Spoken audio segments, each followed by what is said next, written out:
நம் எல்லோரையும் படைத்த ஏக இறையின் திருவருள் உங்கள் அனைவர் மீதும் பொழிவதாக.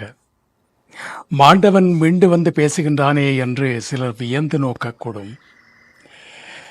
நேற்று இலங்கை நேரப்படி நள்ளிரவு முதல் இந்த நிமிடம் வரை நான் நித்திரை கொள்ளவில்லை.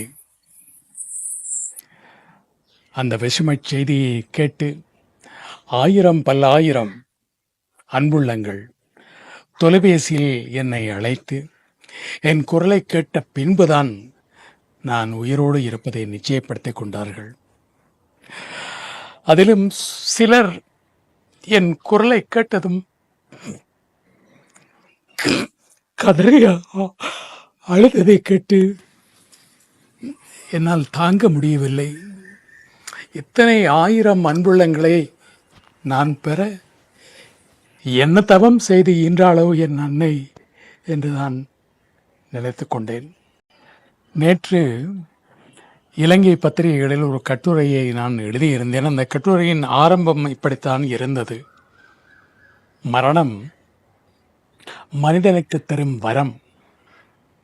அவனை பற்றிய எதிர்மறையான சிந்தனைகளை எல்லாம் மறக்கச் செய்து அவனுடைய நல்ல பக்கத்தை மட்டும், அந்த நல்ல நினைவுகளை மட்டும் இறைமேட்டி பேசி மகிழ்வது. அப்படி ஒரு அனுபவம்தான் எனக்கு கிடைத்திருக்கிறது.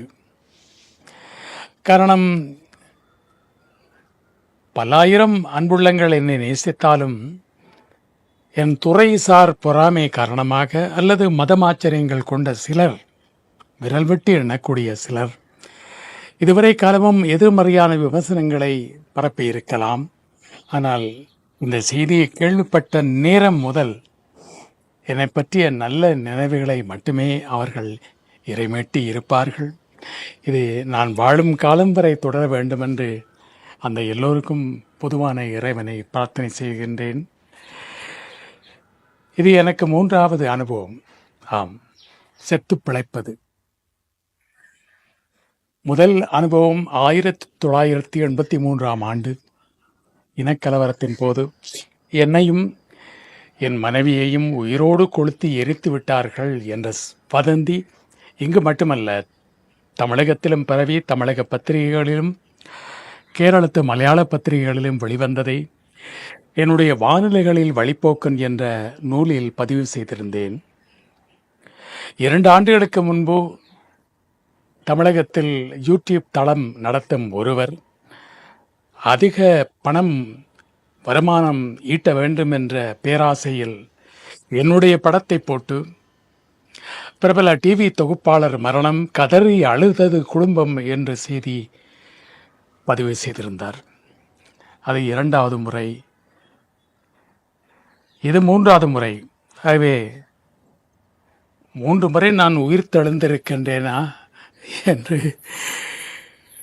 நகைச்சுவையாக எண்ண தோன்றுகிறது. நாம் இறந்த பிறகு நம் மீது உண்மையான அன்பும் பாசமும் வைத்திருந்தவர்கள் யார் யார் என்று பார்ப்பதற்கு நாம் இருக்க மாட்டோம். ஆனால் வாழும் காலத்திலேயே ஒருமுறை அதை கணிக்க, அதை அறிந்து கொள்ள இறைவன் கொடுத்த சந்தர்ப்பம்தான் இது. ஆகவே இந்த செய்தியை முதலில் பரப்பியவருக்கு எத்தனையோ பேர் சாபமிட்டிருக்கலாம். அந்த சாபங்களில் இருந்து அந்த மனிதரை காப்பாற்றும்படி அதே இறைவனிடம் நான் வேண்டுகின்றேன். ஏதோ ஒரு நன்மையை செய்திருக்கின்றார் அவர். ஆகவே அன்புள்ளங்களே, எனக்காக பிரார்த்தனை செய்த அனைத்து உள்ளங்களுக்கும் என்னுடைய நெஞ்சார்ந்த நன்றியும் வணக்கமும்.